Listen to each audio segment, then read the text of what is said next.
Warning, this podcast contains themes of extreme violence and murder. Subject matter may be offensive to some listeners. Discretion advised.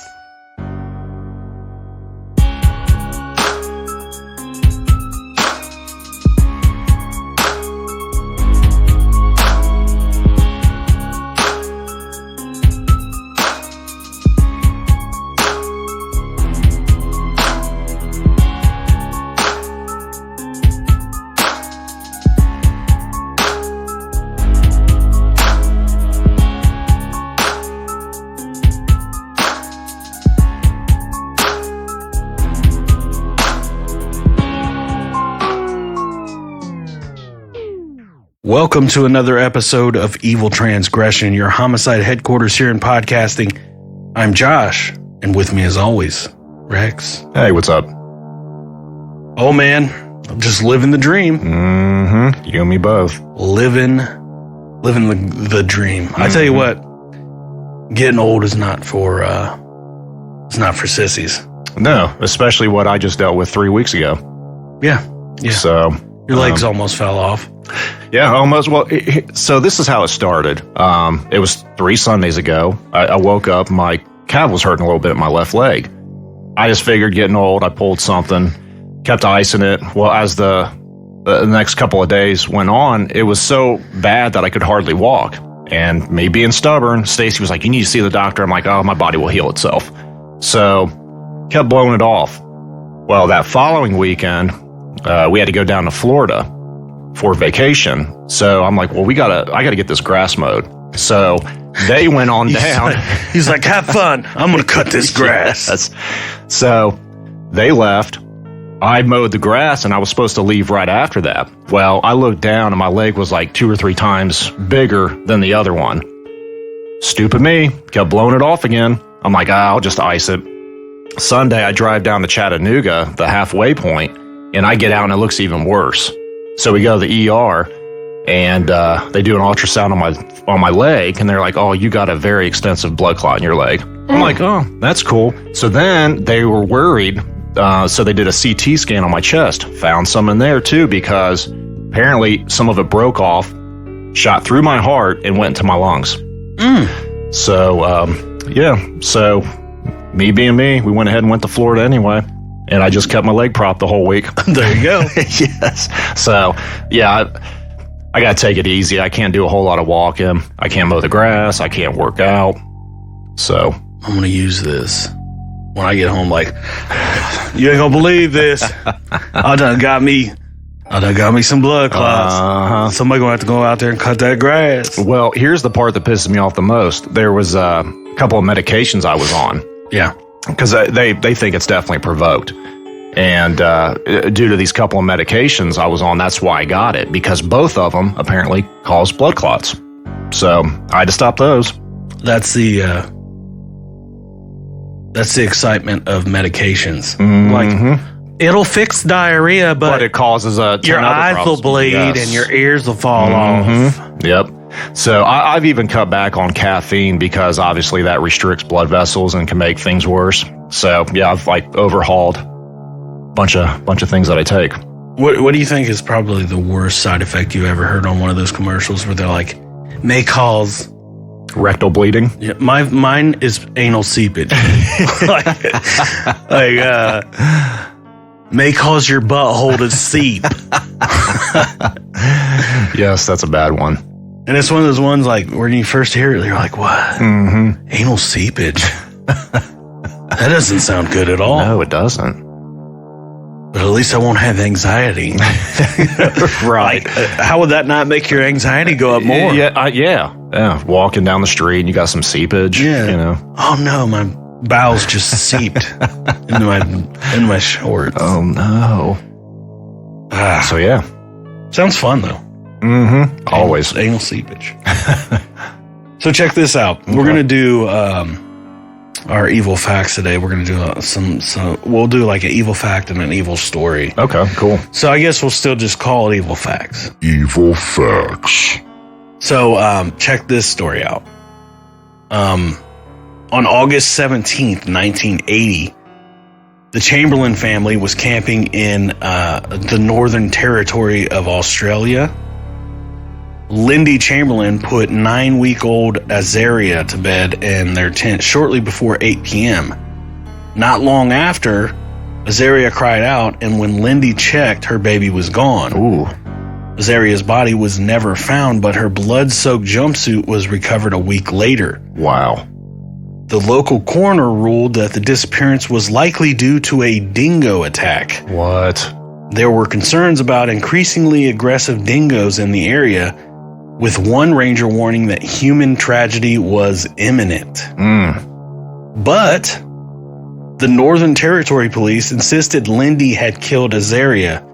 She was charged with first-degree murder, endured a highly sensational and unprofessional trial, was convicted on circumstantial evidence, and sentenced to life in prison.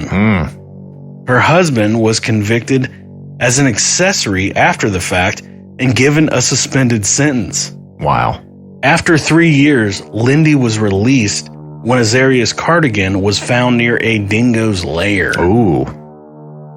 In June of 2012, after a fourth inquest, the day after what would have been Azaria's 32nd birthday, a death certificate was finally issued. The definitive cause of death: attacked and taken by a dingo. That is crazy. Give me back my baby. A dingo took my baby. Oh, no. Dingoes, man. Like, it just sounds like a bad animal. Yeah. Dingoes. Mm-hmm. What are you, some kind of dingo? Kind of like a laughing hyena. Yeah. Well, that's rough, though, man. I mean, It is. Her infant gets taken by a dingo, and then she gets accused of it and put in prison. Yeah, did you say 9 weeks old or 9 months? She was 9 weeks old. Wow. Yeah. That's terrible. Lindy ended up serving 3 years in prison. Yeah, that's rough, too. So she was probably double pissed off. Oh, yeah. Devastated. So here we go. Which of these states has the highest number, now this is important, highest number of serial killer victims to date? We have West Virginia, New York, Texas, Florida, California. I never would have thought West Virginia. No? Who do you think? Who do you think has the highest? Yeah, like I said, I definitely don't think West Virginia. I would say California. Absolutely correct. Nice. Let's run it down. So California has had the most serial killer victims of any state with 1,628. In the 1980s, 1 in 5 of all murders by serial killers occurred in California. That's a pretty good number. Yeah. So the rest of our top 5 of that is in second place, Texas with 893.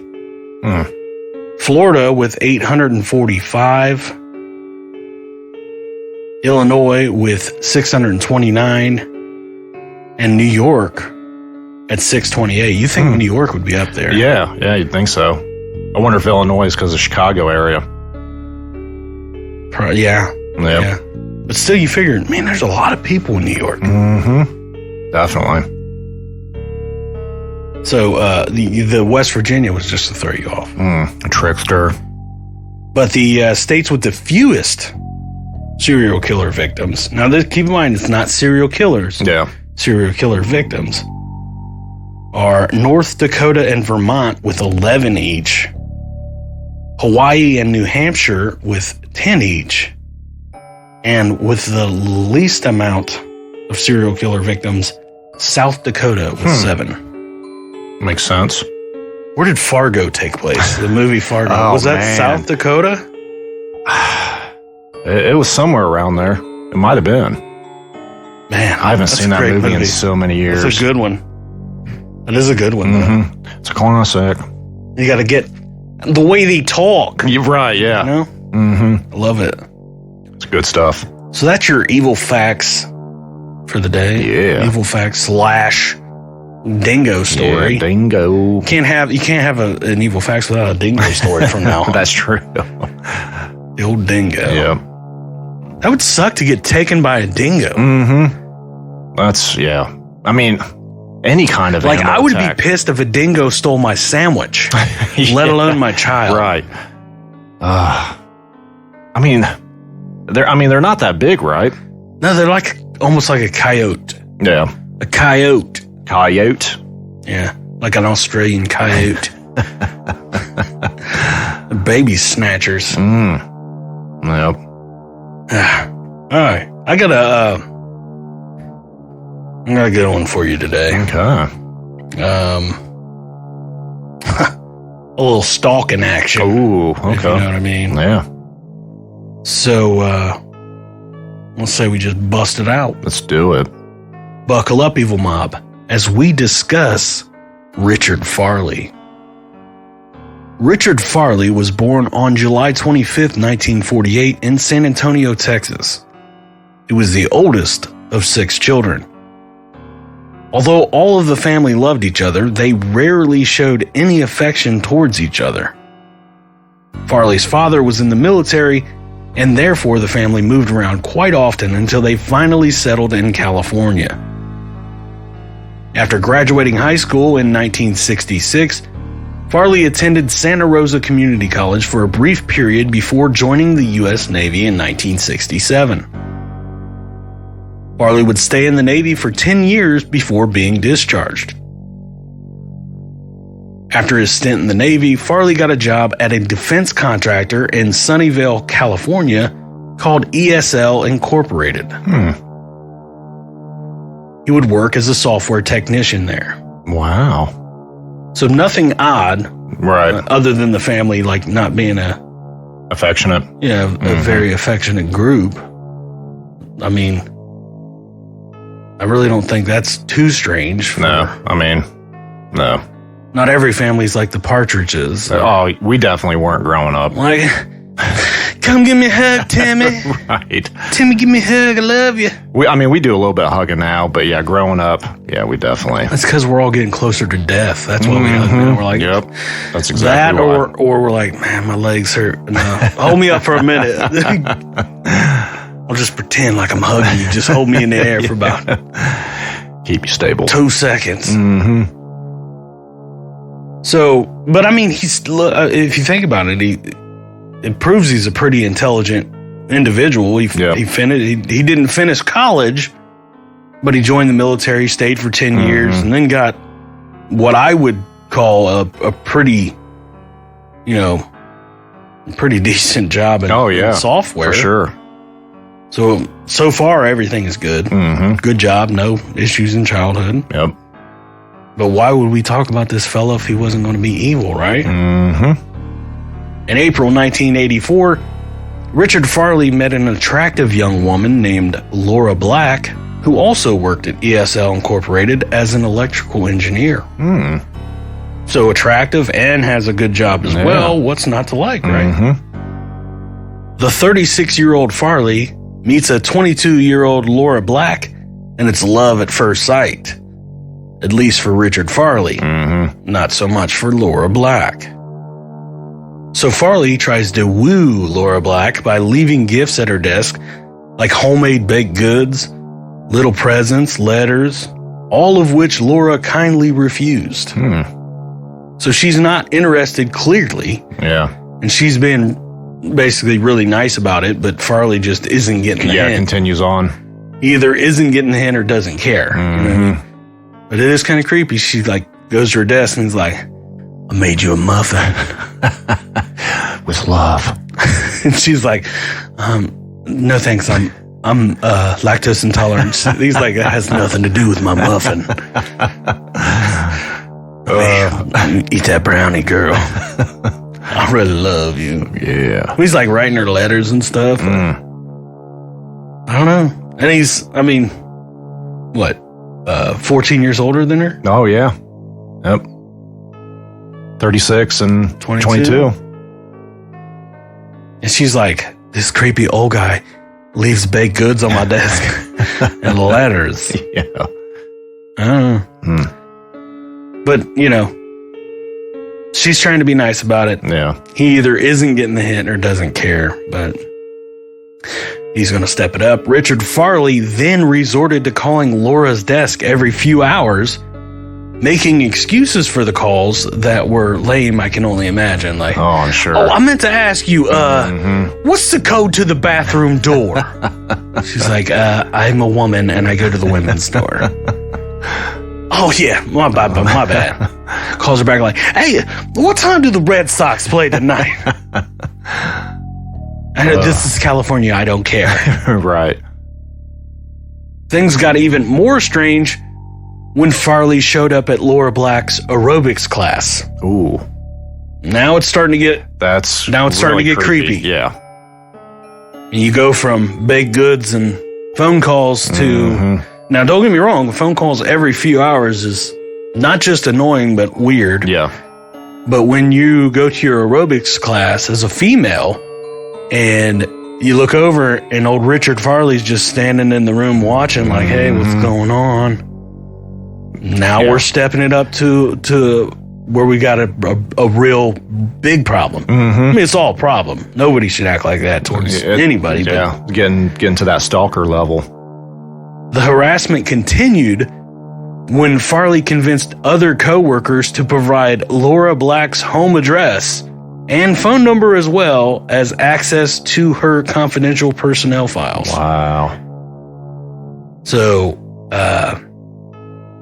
now we're really getting to the stalker level of stalkerness. That's a big no-no in a company. Yeah, but and what about these dicks that are like, yeah, look, if you just leave me alone, I'll give you your address and phone number. You know what I mean? Like, hey, things aren't right anyways, but when this guy comes like, I need her address and phone number, I'll give you my sandwich at lunch. I don't know. Of all the dicks in this story, those ones right there, they're the background dicks. Yes, they are. So this continues for 4 years. What? For 4 years, the harassment. How's he not getting in trouble? Exactly. But, I mean, she's pretty much being followed everywhere by this guy. And when she would move and change her address, Farley would somehow find her and continue to stalk her. Wow. So she's had to change her place of living, and this guy still shows finding up. a way. Yeah. So I don't know if he's like still getting the information from the other people. Like, look, dude, if you'll just leave us alone, she's over. She lives here now. Or, I mean, he's figuring it out. Maybe he's just following her. Could be. But we're talking 4 years. I don't know if I could go 4 days with somebody stalking me. No, me neither. Finally, in the fall of 1985, Laura Black approached the Human Resources Department for ESL Inc. and asked for assistance. I mean, that took a while. Finally. Yeah. I think the first time he would have showed up at aerobics class, that would have been it. Or the first 75 phone calls to my desk, I'm like, look, hey, y'all need to do something, like block my number on his phone. Crazy. But, and finally, HR's involved. HR called Richard Farley into the office and instructed him to attend psychological counseling. So HR's like, come on in here, Richard. It's time for you to get some mental health. Get your mental health right. Yes. Farley would attend the counseling, but it did no good as he continued to stalk Black. I'm sure.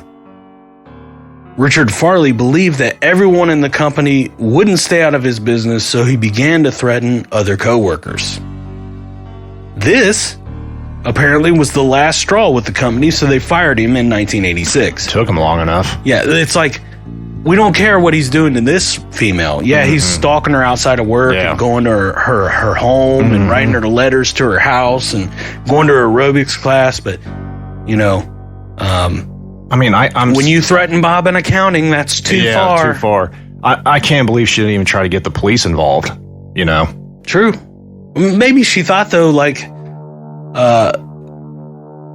it wasn't a big deal, or like, you know, that things would progress to this point. Like, maybe it just was one of those things like, oh, he's just a weird guy. And yeah, he's trying to be nice. But 4 years of this?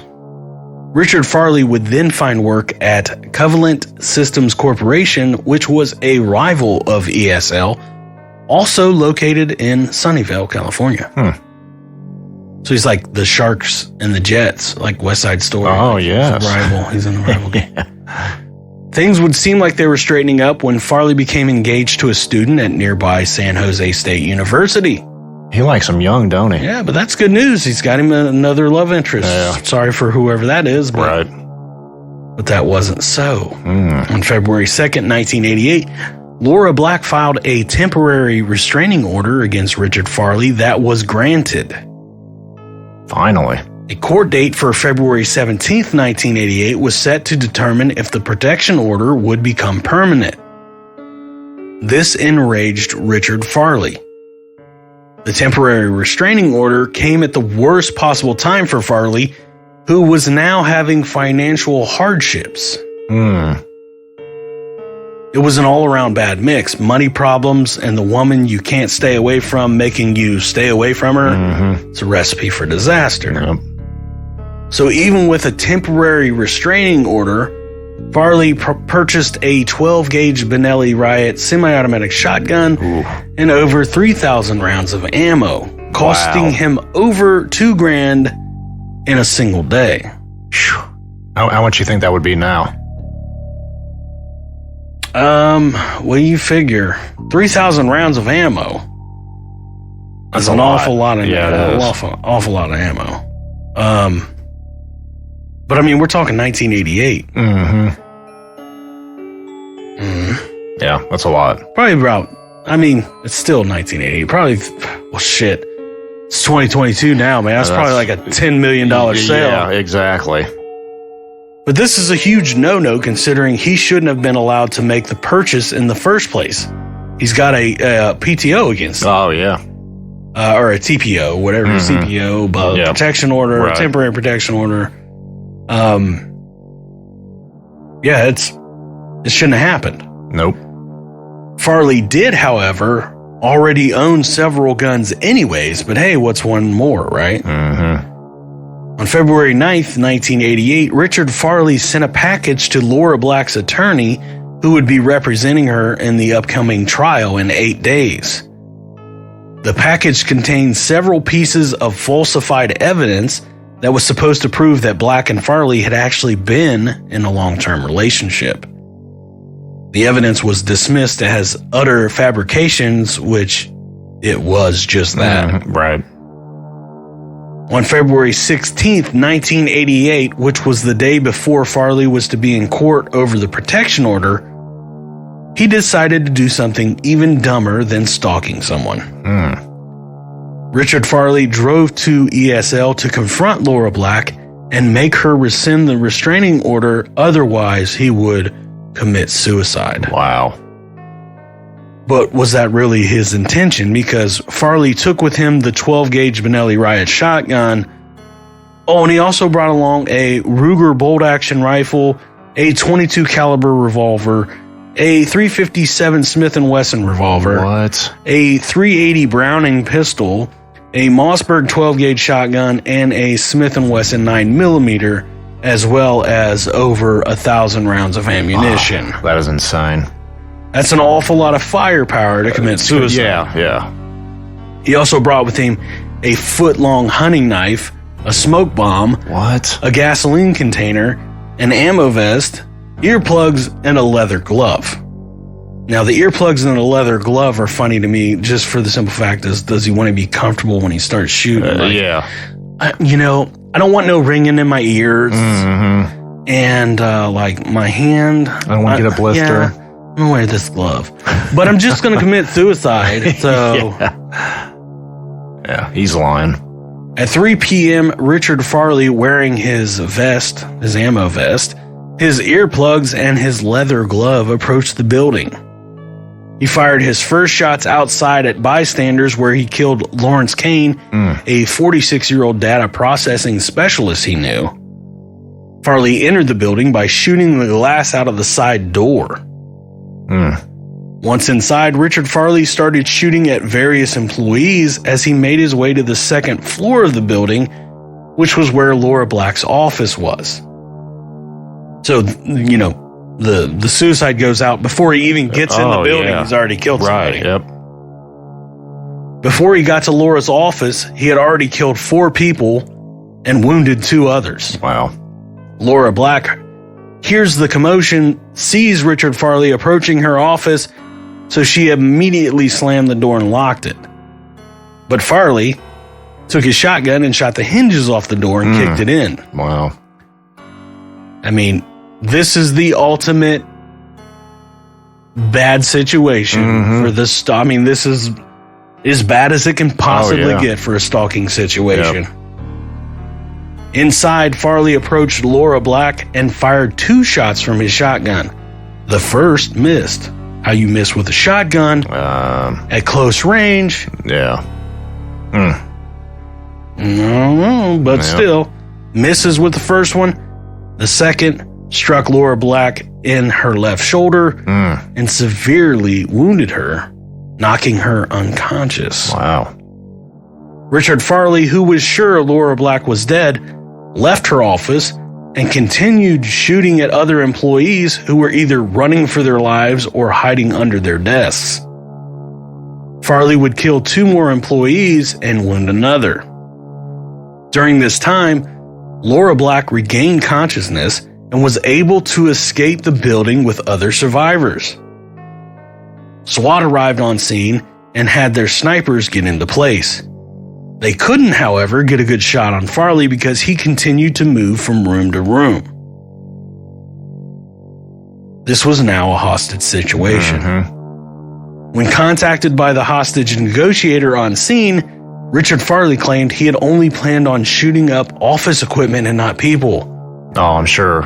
Yeah, but you fired 98 shots during your rampage. Yeah. And again, before you even got in the building. Yeah, you killed somebody before you even made it in. What an idiot.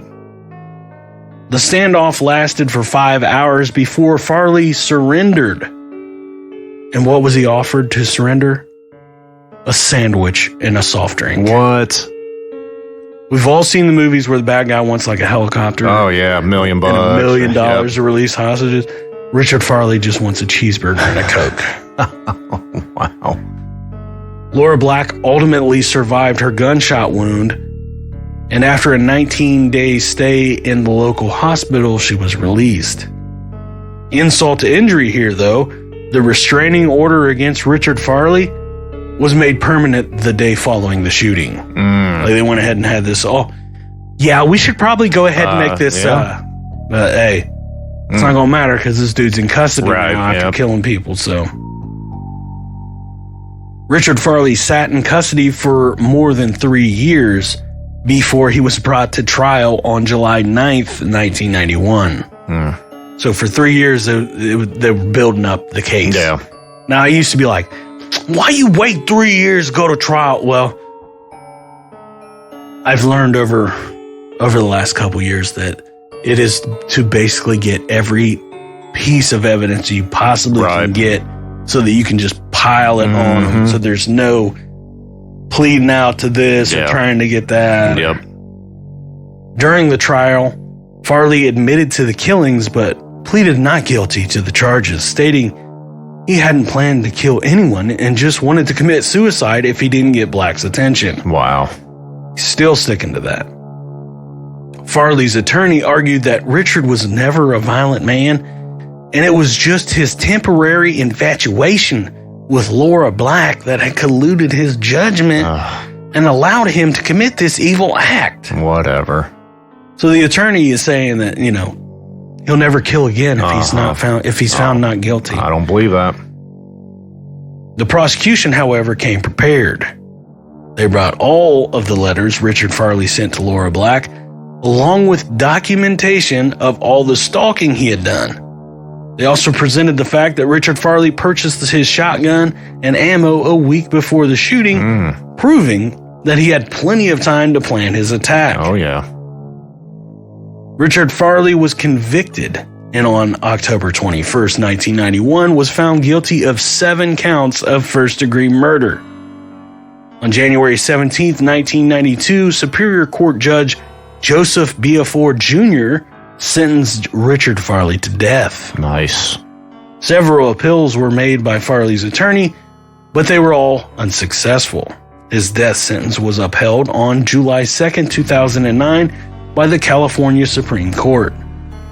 The 7 fatalities in this tragedy were Lawrence Kane, the 46-year-old data processing specialist, 23-year-old Wayne Williams Jr., 36-year-old Donald Doney, 43-year-old Joseph Lawrence Silva, 27-year-old Glenda Moritz, 26-year-old Ronald Stephen Reed, and 49-year-old Helen Lamparter. So many young people on that list. Yeah. I mean, you got 1, 2, 3 of them under 30. And everybody under 50. Yeah. This massacre helped prompt the state of California's 1990 passage of the first anti-stalking laws in the United States. A made-for-TV movie based on this case was released in 1993 titled I Can Make You Love Me, starring Richard Thomas and Brooke Shields. Richard Thomas, everybody knows who Brooke Shields is. Right. Richard Thomas plays Wendy's dad in the Netflix hit show Ozark. Oh, okay. So just a little side note there. Wendy from Ozark. Yes. He's like, he wants to cause some problems. Yeah. But Richard Farley continues to sit on death row in San Quentin prison because Gavin Newsom is a dickhead. That is very true. So that, ladies and gentlemen, is the story of Richard Farley and his insane stalking. That just went on way too long. Indeed. Yeah. Indeed. Yeah, 4 years before HR even gets involved, so. Yeah. But. Oh, Rich Farley just old dick. The good news is Laura survived, but 7 other people didn't. Yeah. But that's rough.